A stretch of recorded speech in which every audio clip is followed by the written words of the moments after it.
Hello, everyone, and welcome back to BenchWire. It has been a while. We took a little holiday break, but we are now back for the 2025 playoff run here for the NFL season.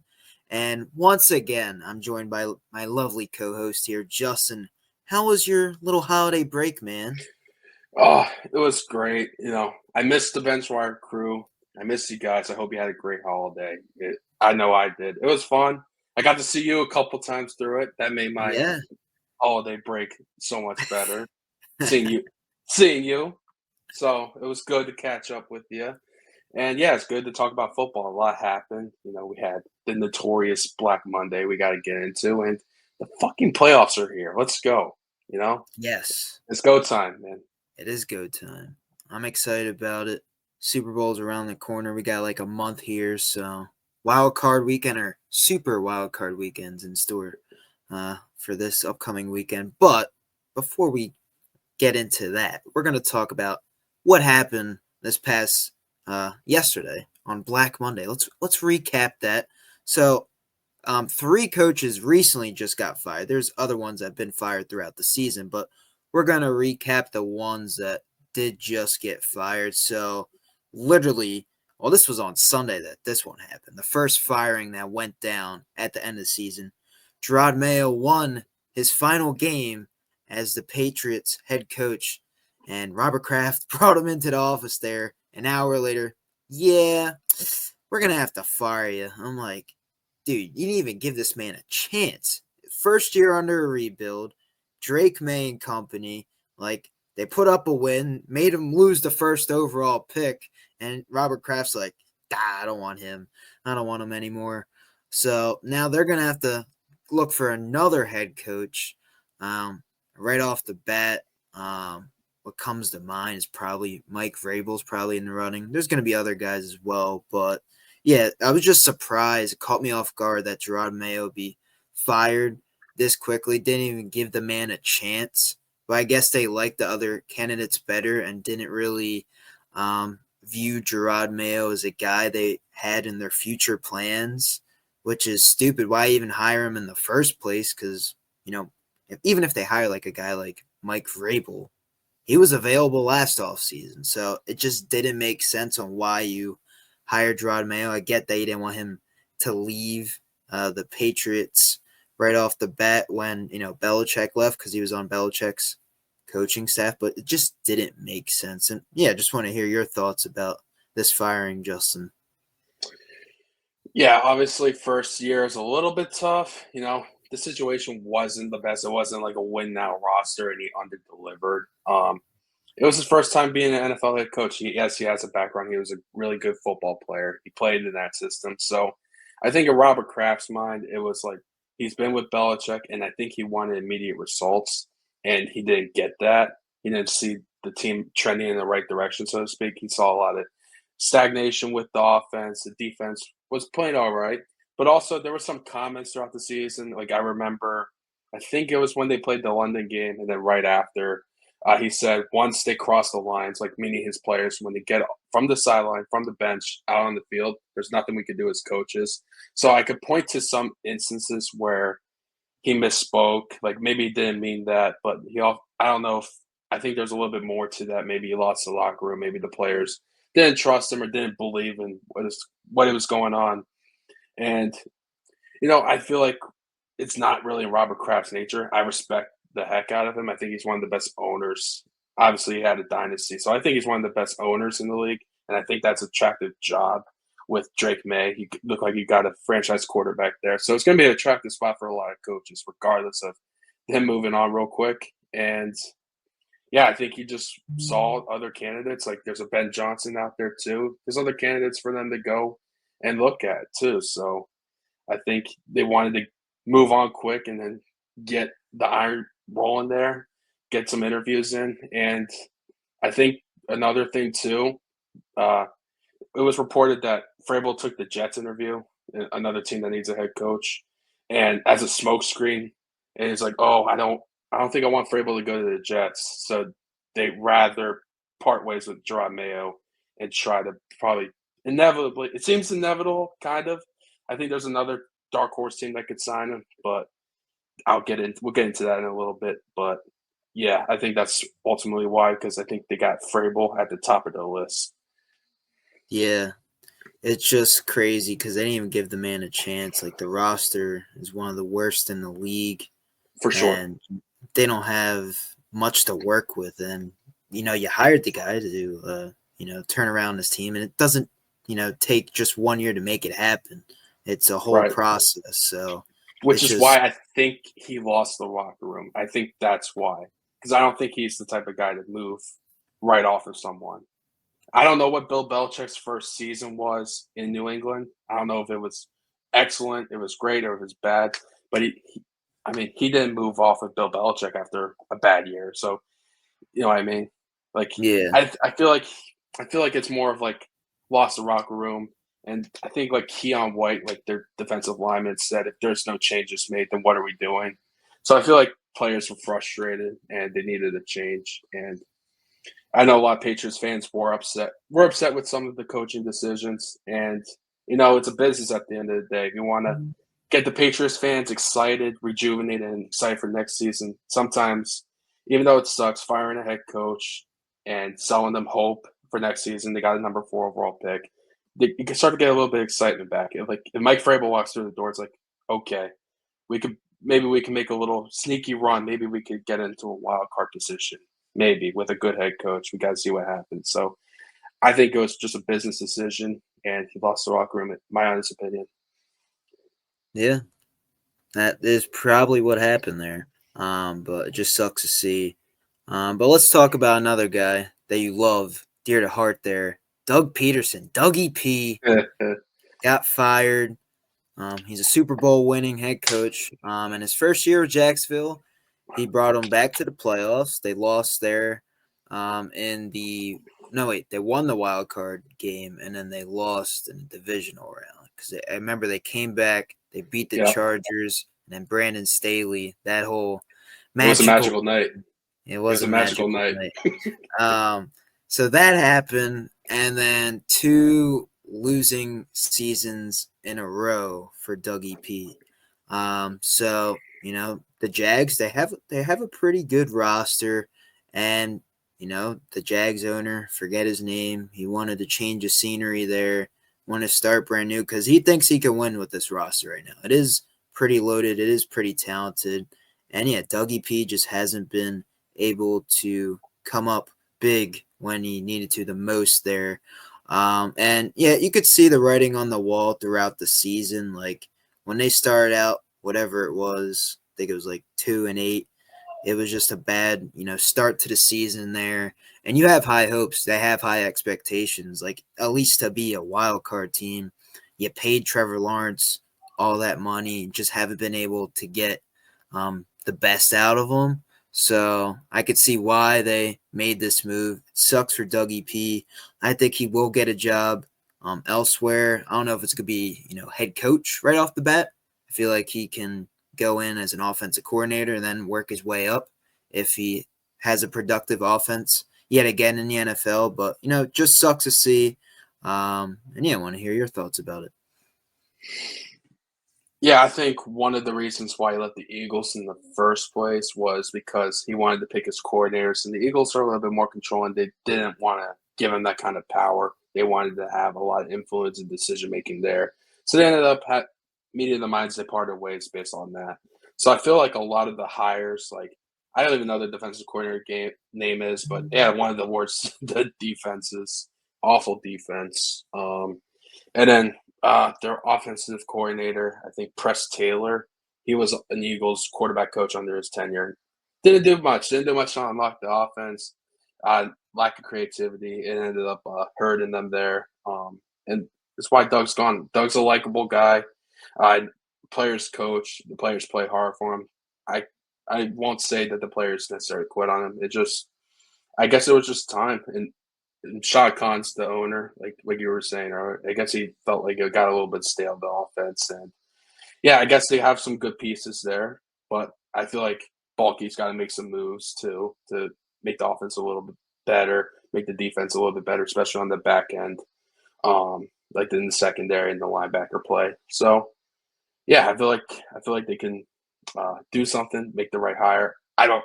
We'll probably talk more about who's a good fit for the Jaguars, but I'm thinking like maybe there's an opportunity for a coach trade. I think maybe we'll see that. Maybe a team will trade for a coach this offseason. I think that'll be fun. Maybe Jaguars Hmm. are one of them. Okay. Yeah, we haven't seen that since I guess Sean Payton, because he was technically still Yeah, retired and under rights there with the Saints. So yeah, right. Saints had his rights. Yeah. we will see what happens. That would be kind of cool and a nice little story to talk about here on the podcast. But yeah, sucks for Dougie P, but I think he'll rebound and get a job elsewhere and work his way back up to the top. Um, but yeah, what happened today though, which was another surprising move. Antonio Pierce. The Raiders are moving off of Antonio Pierce, and this is a guy that once again, didn't really get much of a chance. Right? They just fired Antonio Pierce after hiring a GM, Tom Telesco, and you're giving Antonio Pierce to work with what? Gardner Minshew and Aiden O'Connell there for your offensive side of the ball, and you lose one of your best pieces in Devontae Adams. You had to trade him away. So who on the offensive side of the ball is going to make this team, productive and get you a lot of wins there for the Raiders? There isn't anyone that stands out. What? Maybe Jacoby Myers and Brock Bowers? Sure, but, Brock Bowers is a rookie. He had a hell of a season. But you need to build more than that. You need to build an offensive line. You need to have a franchise guy. And I'm just surprised they didn't give Antonio Pierce another shot. But they're keeping the GM there. They're retaining him, Tom Telesco. And yeah, the Raiders, they have what, the sixth pick in this upcoming draft, and I guess Mark Davis, Tom Brady and company, they want to hire someone that they think can bring this team back to the promised land. Maybe groom this new upcoming quarterback that they bring in. I don't know who it's going to be. Maybe they trade up in the draft here. Maybe they sign a guy out of free agency. I don't know. But yeah, it sucks for Antonio Pierce. Didn't really get an opportunity like Gerard Mayo, because this roster, man, is just not something to work with. And it's a hard, I guess, roster to win games with. And it's just unfortunate. I think Antonio Pierce is a great guy. He's a great leader of men, but at the same time, he just really didn't have a roster to work with to, be productive in this league. And, it didn't translate to wins because the roster is awful. So, yeah, just wanted to turn it over to you and what you think about the firing. Yeah, I think the owner, Mark Davis, a little bit sporadic. Like I think I think he's desperate, quite honestly, because I just saw they jacked the prices up yet again for season tickets. So he knows he has to get people back in the door. Kind of similar philosophy that I had with the Patriots here. Get the people excited again, right? My question is how much influence did Tom Brady have in the firing? That's what I want to see. Was he a big Pierce guy? Was he not? Did he like other candidates out there? I think we'll get more into like potential replacements, but keep Tom Brady in mind when we're thinking about those coaches. I think that weighed into their mind. I think they could get more uh, coaches that could fit their fit where they want to go. Like I think Brady has a lot of influence there, like finding the coaches that he wants, and you're gonna listen to a guy that wins 7 Super Bowls. But well, at the end of the day, though, it was Mark Davis's call, and he went with that. And I agree with you. Pierce was a great leader of men. I can see that the players played hard for him. It just sucks. It's just the nature of the NFL. If you're not winning games, they only have like what 4 wins. I mean, it's rough. It's just a results business, and sometimes you got to over exceed expectations to keep another year to earn another year. So yeah, it's just the nature of the business, man. Maybe he'll land somewhere too. You know, like Rich Bisaccia when he filled in. I forget who got fired before McDaniel's. Like I Yes. thought he would get hired, but then they moved. They're like, no, nah, we're not gonna bring him back. Now he's with the Packers. So Mm-hmm. yeah, so they never really commit to a head coach. Like they fired McDaniels during the season last year. So I really feel like Mark Davis, sporadic, impulsive, he acts right in the middle of things, and maybe it's not the best thing in the world to do. So that's always when you're a coach coming into that with that kind of owner, it makes you pause a little bit. But you know, I don't know how much Brady can like control that, and I think that's a little bit intriguing too. It's like working with Tom Brady on certain things like that. So yeah, just it's interesting, but those are my thoughts there. Hopefully, he gets another coaching opportunity somewhere. Maybe he returns to the Giants. Maybe he could be the Yeah. DC because Hopefully, I don't think Shane hopefully we Bowen should fire play. our DC because woof. That's all I'll say. Um, but yeah, and wishing good luck for Antonio Pierce there. Mhm. We'll see if he gets a DC job here shortly. But yeah, just sucks to see him leave because he didn't really get an opportunity to make his mark there with the Raiders just with 1 year essentially. Right. So, but yeah, let's talk about who is safe. Safe. And back to the Giants. Brian Dable, Joe Shane and company, they're safe. John Mara said in a statement after a tough season, I had to make this statement. We're retaining the men. Brian Dable, Joe Shane, they're coming back. And my instant reaction is I kind of felt that coming. The reason being that I feel like John Mara wants to give Dable and Shane an opportunity to bring in their quarterback and bring in a guy that they wanted from the start. And I feel like John Mara might have forced the signing with Daniel Jones, but at the same time, I don't know because I know John Mara wanted to bring back Saquon Barkley, and Joe Shane had his foot down and said, no, we don't want Saquon Barkley. We'll just find someone else through the draft. So, yeah, it's just there might be better options out there with head coaching opportunities, like all the candidates out there. But at the same time, I feel like what they were gonna do is they were looking at firing just Dable, what I've been hearing. And they said they rather keep Dable and with Shane because of the partnership that they have and the camaraderie they have when they work together, their chemistry, right? And John Mara's noticed that. That's one of the reports there out on New York Times there. So, as a Giants fan, I'm just questioning if it's going to be the right decision in the future because what can happen is, say they get their franchise guy, but say we suck this year, we're going to be in a situation that the Jets have been in, the Bears are in right now, drafting a guy that a GM and coach likes before in like one of their final years because they're in a win now mode because they have to retain their jobs and they get this guy and then we bring in someone else and we suck this year because our schedule's tough, the roster isn't the greatest, and we get a quarterback that the next GM doesn't like, and then we're going to be in this constant cycle of quarterback hell, something that the Browns have been in, the Jets have been in. So like this could be a problem for our future, which is something that might be troubling for the Giants there. But what I hope, they have a good off season and they don't do any stupid decisions. They might make some stupid contracts, Joe Shane, because he wants to keep his job and he has to be in win now mode. Because supposedly John Mara told them that if you don't make the playoffs or you don't come close to it, like they're gone. Like he's tired and doesn't have any patience left. So if you're putting all this pressure on them, I just don't see them surviving after another terrible season. If they have another terrible season, and I feel like they're going to have another terrible season because of the schedule upcoming. I don't know if you saw that we had the toughest schedule in the NFL for this next coming season.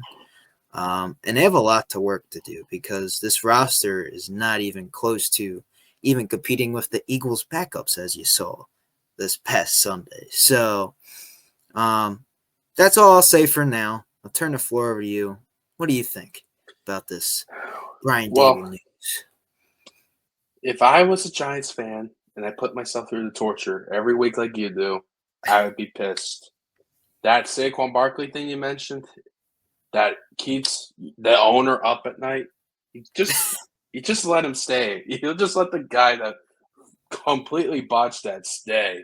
And you're going to have even more nightmares now because you got to go into the practice facility, go in his office like, you son of a bitch. Yeah, I don't understand. I don't understand it from that point. Like, I felt like that was a fireable offense. I mean, we saw the Brian Burns. I did see that he was playing on like Achilles tendonitis and like another injury he had. So he's playing through injury, but that contract though, it looks like an overpay dollars wise for 8 sacks. So yeah, I get your point, right? I did see John Mara say he promised him 2025. He promised him next season. So that does put a lot of pressure. So Shane could go out, spend what you have like 100 million, over 100 million, We a have little bit over. 60. You only have 60. Okay. I don't know. So he's probably he's going to have to improve the roster for his job. Now I did say in a clip on social media that he did say he has too much respect for John Mara and whoever the fuck the other owner is. And like, we're not going to. Yeah, Steve Tish the bitch. Yeah. He said I'm not gonna blow through their money. Too much respect. I don't know if that just he has too much respect for the owners. I kind of get that because I would have a lot of respect too if I should have been fired and they're keeping me along. I get that. I would have a lot of respect too, but I don't know. It's rough. I can understand why Brian Dable's back. I felt like keeping him and letting Shane go would have been a good option there. Because let's see what Dable could do with a new quarterback. I totally understand that. And the roster hasn't been the best. And he did coach the team with Daniel Jones. They did win a playoff game. So you got to give a lot of credit. You do have to give some credit there. Even though I think the Wink Martindale thing, he was a good DC. He fired him. They had to disagree. And they brought in Shane Bowen. That was a bad move, in my opinion. Oh, yeah. And I did hear something that he may relinquish play calling again. Like I don't know if he talked to John Mara about that, but he may give that up. I don't know if Mike Kafka goes. I feel like both coordinators probably will go. I know some team put a interview request for Mike Kafka. I'm like, why the fuck did I think it was the Bears or the Saints. I'm like, what? I'm like, what the fuck? They're just doing their due diligence. Yeah. I think both of them are gone, to be honest, to help preserve Brian Dable's job, But yeah, you're not in a good position for next year. So, like you said, there's a lot of pressure on them. But yeah, I can't scratch my head around Joe Shane being back. I can't wrap my brain around that. He should have been gone. He shouldn't be there. As an Eagles fan, great news. Because I know. Yeah, it's great news. But what this should remind you all is John Mara's your problem. He is. With how many coaches have you had since Coughlin? Like 4 or 5, at least 4, right? It's like 4. So, yeah. That's McAdoo, he can't. Turner, Joe Judge, Dable. Yeah, you guys have been. You could argue the worst team in the NFL since what? Whenever Coughlin left, 2012, 2013, whenever his last season 2015. was. 15. Yeah. So for almost a decade, you've been one of the worst teams. You can't. He hasn't hit on hiring GM. He hasn't hit on hiring the coach. So it all starts with him. It goes to him first. So I don't know if it's a situation where I would say it won't get better until he sells the team. That's my personal opinion. Because what has he done to show you he could get the right, heard Eli people would in? Want to buy a stake of the Giants if John Mara was offering that up. So maybe the Mannings take over. That would be cool. But it might be just a minority stake. Yeah, it's not going to be. So he's going to have. So him and Tish the bitch are going to have the last say on that. So I don't get it. Like I was talking about, like the Patriots and the Raiders, like getting the season tickets. Like, what are you gonna do? You're gonna call a season ticket Giants member? It's like, hey, you want to re up on season tickets? Well, what did you do? We kept both the GM that let Saquon Barkley go and the coach that led to what, a 3-1 season. Oh, okay. Fuck no. I'm not picking up the phone. I'm not re-upping on tickets. So in a Yeah. way, you kind of lose money in a sense. Like I I, don't I know don't know where they go from like here. how you gonna get people back in the stands. Draft They got to Shador. have a good offseason. You got to bring in some nice free agents. You got to build upon a draft class that you had. It was a solid draft class. I feel like that's what Like saved Joe Shane's job is this draft class. You brought us some solid rookies that have took over right away and made an impact like Malik, Tyrone, some of the corners there. But other than that, like the free agents they're bringing in haven't been the greatest. I'll probably say the no. best signing he's had is probably Bobby Okereke, like for the cheap deal that he got 3 years. I think it was like 10 million. So he isn't making much, and he's been like a leader on the defense, the quarterback of the defense at the middle linebacker spot. It's been healthy up until like the last 3 games of the season. They just put him on IR. Yeah. So that was a good move. And then extending guys like Dexter Lawrence and Andrew Thomas, guys you inherited, but those were good contracts because they've been productive. But hopefully, we have Andrew Thomas back and he's been dealing with this injury bug. So, like, there's some moves that he's made that have been decent, but most of the moves, I would say 80% of the moves have been god awful. So it all depends this offseason. I know he's still learning to be a GM. He's not like a rookie those first few years, botched some drafts. Evan Neal's been a awful bust. Kayvon's been average at best. So Deontay Banks, he's looking to be a potential bust. He's not a cornerback 1. He's a cornerback 2 at best at the moment. So you got to be able to find a way to make your roster better through this draft. You're going to have a great draft pick at number 3. You're going to have some great picks in the 2nd, 3rd, 4th, 5th, 6th, 7th round because you're one of the worst teams in the league. So you'll be at the top of the draft there for each of the rounds. So you're going to have some great picks. It's just a matter of making sure that you hit on those picks and you win the offseason through free agency. I don't know what they're going to do. This is his last shot.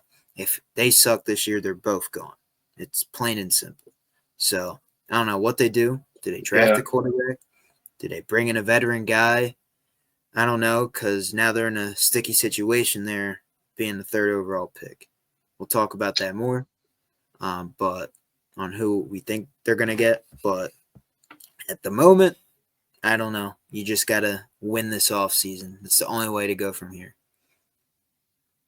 Mhm. So, Yeah.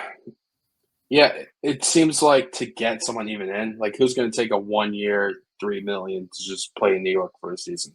So it feels like you kind of have to offer significant money to even entertain and like players entertain even coming there. Because if you want to win, New York's rebuilding, so you're not going to go to New York unless you're getting compensated, like for instance. So I feel like when he said he doesn't want to blow like all this money going to a bad cap situation, which I understand, but it's like if you want to keep your job, you kind of have to. So I'm wondering how much he's going to be able to do without like blowing a significant portion of that cap. You know what I mean? yeah, all questions for this offseason. We'll see what happens. But let's stray away from the Giants here. Let's talk about Shane Steichen. He has been announced by, what's the GM's name? Or no, owner's name. Irsay? Jim Irsay. Jim Irsay. Jim Irsay announced, I believe yesterday, that Shane Steichen is safe. I think he should be. They had, a solid year, almost making the playoffs, even though they lost to my Giants. But they've been dealing with some injury bugs there. Jonathan Taylor's been in and out of the lineup. Anthony Richardson as well. But, getting just a full off season, I believe, with Anthony Richardson this time around, right? He's got because last year he was coming off the shoulder surgery. This time, I think he's coming off a hip injury now.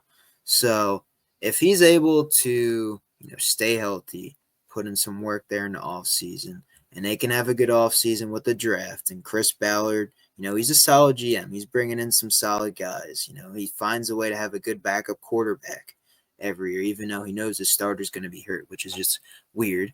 But you just got to find a way to, build the offense up so Anthony Richardson can succeed. And it's about getting that offensive line upright, getting him some more weapons other than Michael Pittman and Alec Pierce and Josh Downs. Like, there's better guys out there. They're solid. It's a decent core, but it's no like, oh my God, one of the best cores in the league.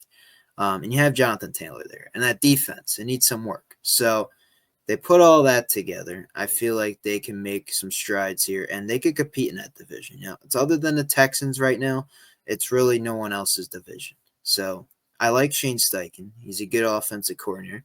We saw him have success there before. So I'm rooting for him, man. He definitely deserves another shot at this. So what's your thoughts about it? I think he's a good offensive play caller. I think he's a good play designer. Yeah, I think from an offensive standpoint, I think he could be a guy to get a lot out of Anthony Richardson. He did a lot of good things with us. Like, similar, they're pretty similar to Hurts, I feel like a running dual threat kind of guy. We made a Super Bowl run. So I feel like keeping that in mind, improving the roster, like you said, I think you hit the nail on the head, getting that offensive line better so you keep Anthony Richardson healthy, upright, comfortable in the pocket instead of taking off and running and putting yourself more at risk of injury. I think that makes a lot of sense. They did part ways with Gus Bradley, the DC, so Steichen's going to have to go out, find a defensive coordinator to help out there. And, yeah, I think Chris Ballard is an okay general manager. I think he needs to do a lot more. I think he needs to really improve that defense. Like, there's not really, like, a name on that defense that you're, like, scared of, you know what I mean? Like, there's DeForest Buckner, but that's not like a big name. You need to get like a marquee guy on the D line. You need to get more help for like a Kenny Moore back there in the secondary, you know. And Yeah. I feel like another thing is like leadership. You need better leadership. I know Pat McAfee, he called out the leadership and the culture there, the culture not being best. And that starts with Jim Irsay at the top. He needs to develop a better culture, a winning culture, right? When McAfee was playing with the likes of Peyton Manning and Andrew Luck, that needs to come back too. So, yeah, so I feel like they need to reset the culture and they need to improve, bring talent, especially on the defense. And I feel like Jonathan Taylor's a really good running back, top 10, and he got some pretty good weapons. So I feel like offensive line is huge this offseason and improving on the D line, and you got to hit the nail on the head with the DC hire too. So, yeah, it's a big off season for Steichen. So this next season is going to be huge. So they have to make the playoffs, in my opinion, for him to keep his job. Yeah, they have to, without a doubt. But yeah, wishing him all the best there. But now let's talk about where do we think, or who do we think that these teams are going to hire, and our predictions for all the teams that have some, head coach openings. So let's start off with the Patriots. We were talking about them earlier. I'll turn it over to you first. Who do you think the Patriots are going to hire? I feel like this is the most obvious one. I feel like it's going to be Mike Vrabel. He has the connection to the city already. He played there. He played. He won I believe he won one or two Super Bowls there. I'm pretty sure. So he I believe he has. did. I think he has a lot of love and respect for Mr. Kraft, the lineage of the organization, what Bill Belichick did. I think it just makes too much sense for not to be Mike Vrabel. Yeah, I would definitely agree. I think Mike Vrabel is a clear-cut guy there, has all the history there with the Patriots.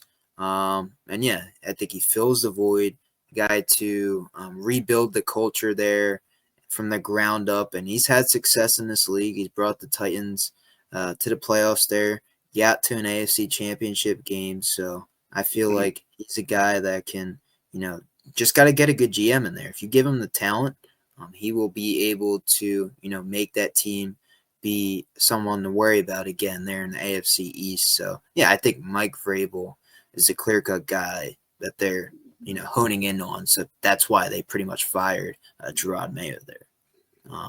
But, yeah, now let's see about the Jags. What do you think about the Jags? Is there a certain coach in mind that you're thinking right off the top of your head? I'm thinking, Trevor Lawrence is getting paid a lot of money, so they need a guy in there that can, resurge that offense. So I feel like you could throw Ben Johnson in there, but I don't think that's the right opportunity for him.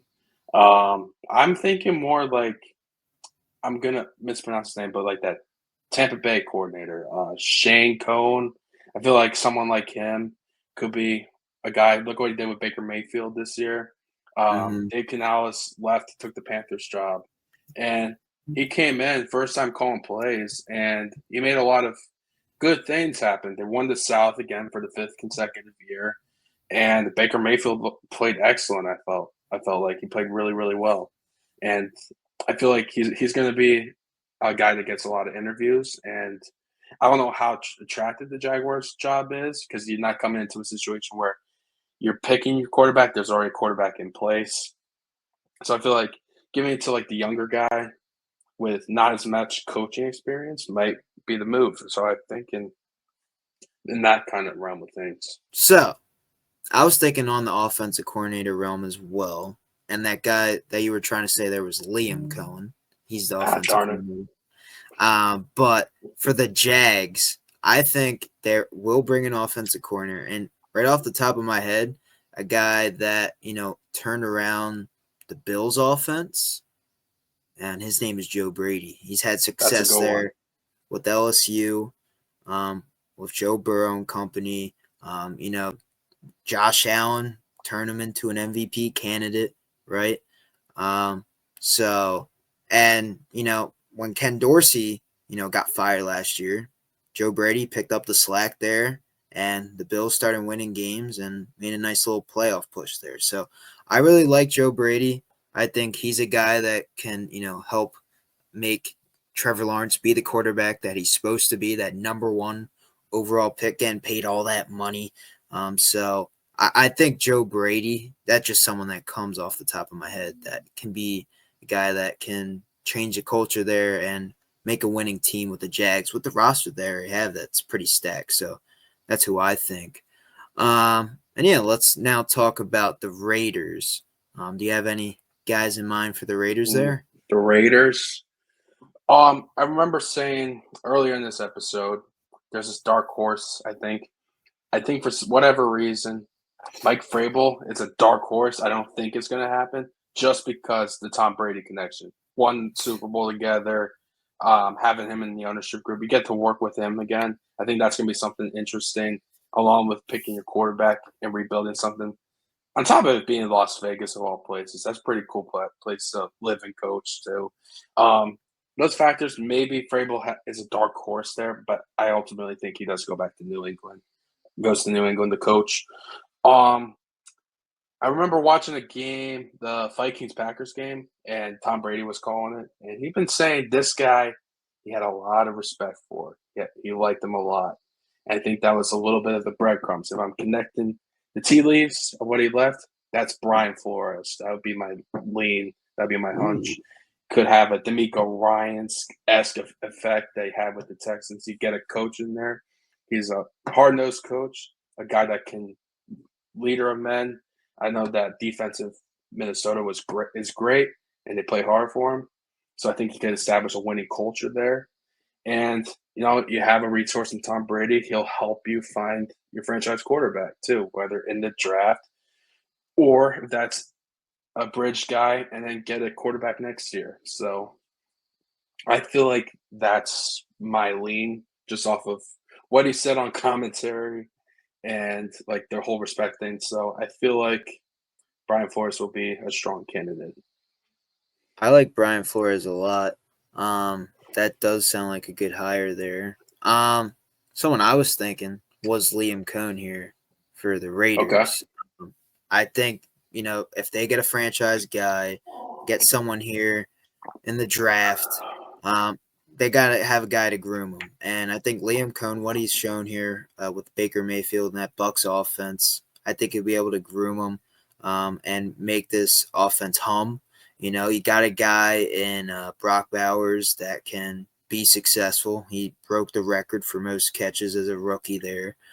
He's really talented. And you saw what, Liam Cohn was able to do with Kate Otten, that Tampa Bay offense when, Mike Evans and crew went down. So, just a guy right off the top of my head. I think Liam Cohen could be a guy that could be in the running there. And I think they want to go on the offensive side of the ball because they just ran it with somebody on the defensive side of the ball. So that's why I think they're going to go the offensive mindset, especially with Tom Brady being a minority owner there. But yeah, and then we'll turn over here to the Jets. You got any guys for the Jets you're thinking about? Top of your head? Rex Ryan. No. I see that. I see them interviewing for all different kinds of people right now. It's kind of nuts. Who do I have in mind for the Jets? Whoever goes there. Oh, God bless your soul, man. Um, I'll let you go first if you have a name. I'm kind of stuck with them. Don't know what they're going to do. I was thinking, so it's a few guys. Yeah, Cliff Kingsbury. Uh-huh. I think Cliff Kingsbury could be a guy in the running. I don't know if it's a guy they want to go after. But, he's had success with Jaden Daniels there. And maybe that's a guy they want to bring in to revitalize the offense there. Another guy, trying to think. I think the offensive coordinator for the Vikings, I forget his name. I don't know either. I think that guy's another guy that they're going to be interviewing as well. But Makes those sense. are just two guys off the top of my head. If they want to go the offensive side of the ball, I think those guys. But it just all depends on what they do here. But another guy, maybe Rex Ryan. Woody Johnson's like, oh, yeah, I've had success with Rex Ryan back in the day. Maybe they do bring in Rex Ryan. He did have an interview today, so who knows? But those are just some guys off the top of my head. But I would probably lean more towards the Vikings offensive coordinator. I forget his name, though, but I can look that up while you tell me your candidate. I think they could go a number of ways here. I feel like, I think Kellen Moore could be in conversation a little bit, another offensive mind. He did some pretty good things with Philadelphia, but I don't think he gets hired this cycle, to be completely honest. Yeah, it's tough, man. I'll go on a limb and I'll say I'll agree with you. I'll go with the offensive side. Why not your guy last year, Bobby Slowick? Why not throw his name in there? Bobby Slowick. Show him some love.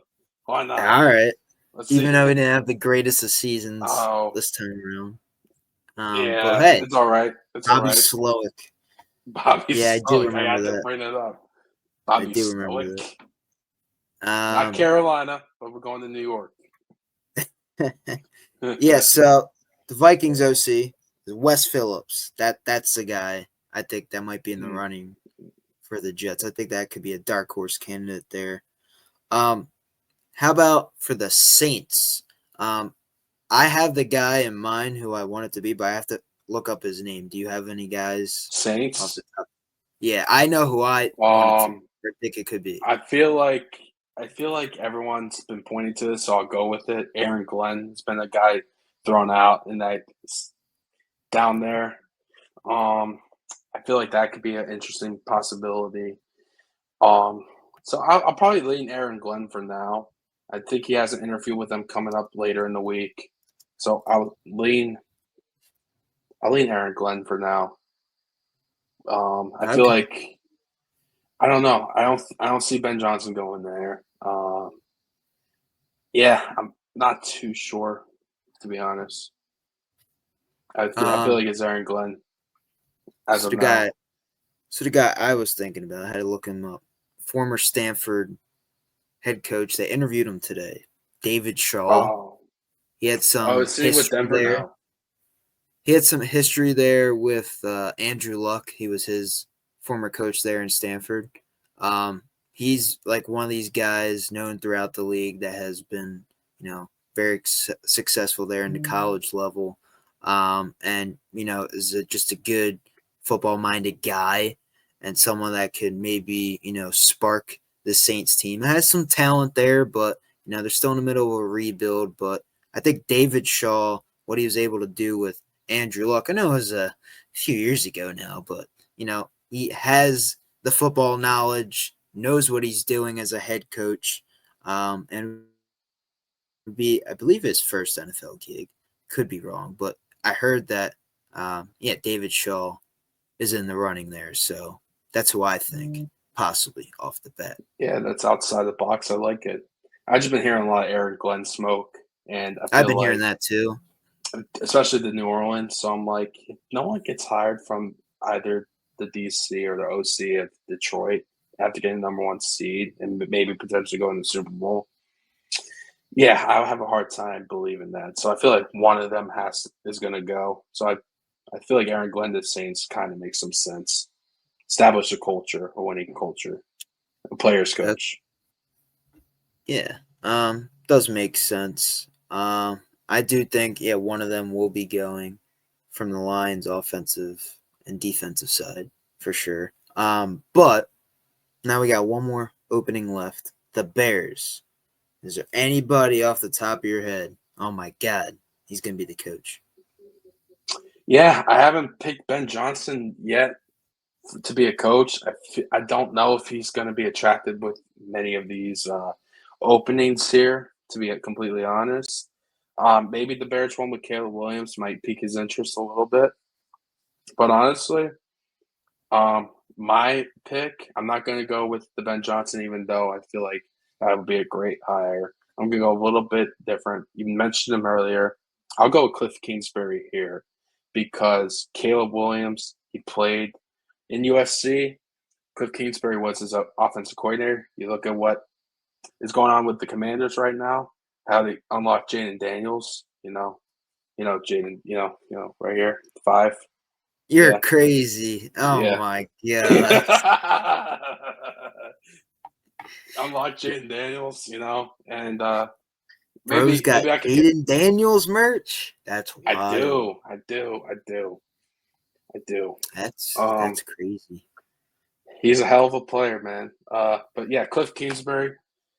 I mean, maybe it was more Jane Daniels helping Cliff Kingsbury, but either way, I feel like having that connection with Caleb Williams, being a head coach before, I feel like it makes some sense to get the most out of get the most out of Caleb Williams there. So I feel like I'll go Cliff Kingsbury for now for that job. Yeah, I was gonna say Cliff Kingsbury as well. I think, with the 5. history there with Caleb Williams and company, I think would be a great fit. The Bears, they need to rework this offense. You got plenty of talent, but you don't know what play designs and what to run on offense to make this successful. Yes, the GM still needs to bring some talent on the offensive line to keep, Mr. Caleb Williams upright, but I think, Cliff Kingsbury, his second going here at the head coaching opportunity with the Bears, and Caleb Williams is a great opportunity. And I would also say Ben Johnson as well, as another guy that could be in the running. But let us know what you guys think down below. If we were right with our predictions, what do you guys think down in comment section down below of what coaches go where? Do you agree with the coaches getting fired? Do you agree with Dable staying? But I think we do need to wrap up this podcast. We're getting a little over time, but it's all right. It's been a while. You needed to hear our beautiful voices and see our beautiful faces. So, it was a pleasure doing this episode for you guys. I wanted to see any final words, Justin, before we do end off today's episode. Oh, man. This is a great Christmas gift. I love it.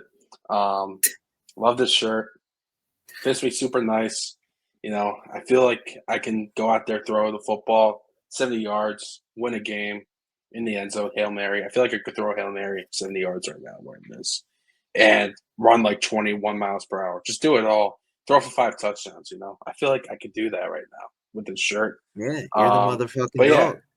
yeah, I'm the motherfucking guy. BenchWire is that motherfucking podcast. And the Commanders are going to get their motherfucking revenge on the Buccaneers. And as far as my Eagles, let me cover it up real quick. My Eagles, we're going to take care of business at home on Sunday. Don't get it wrong. My Eagles will do it. They will take care of business. Just Jalen Hurts doesn't have to suck. I feel like the other players are going to pick him up. Yeah, I think the Packers are too inconsistent. The Eagles will pull it off. Just some thoughts there on my teams and my guy, one of my favorite players in the league. Not a Commanders fan, Jaden Daniels fan. Ignore the W. Jaden Daniels, man. Look at the 5. Look at the 5, man. See that? Look at the 5. See that? Look at the 5. I wear the number, not the team. Not the team. I wear the name on the back, not the logo on the front. Okay. I would never buy merch for a rival. I would never buy Saquon Barkley Eagles merch, even though I'm the biggest Saquon guy. Can't do it. Just can't do it. But that's you, man. That's a you thing. That's a me thing. But if you guys did enjoy, drop a like, subscribe to Chav New. We would really appreciate it. Go comment down in the comment section down below what you guys want to see else on this channel. We're thinking about more content coming here shortly. And yeah, go follow our socials as well. We got a link tree down below. We got Instagram, TikTok, Twitter, you name it. Facebook for all our lovely old people. So yeah, go follow us on every platform, and we'll catch you guys later. BenchWire out.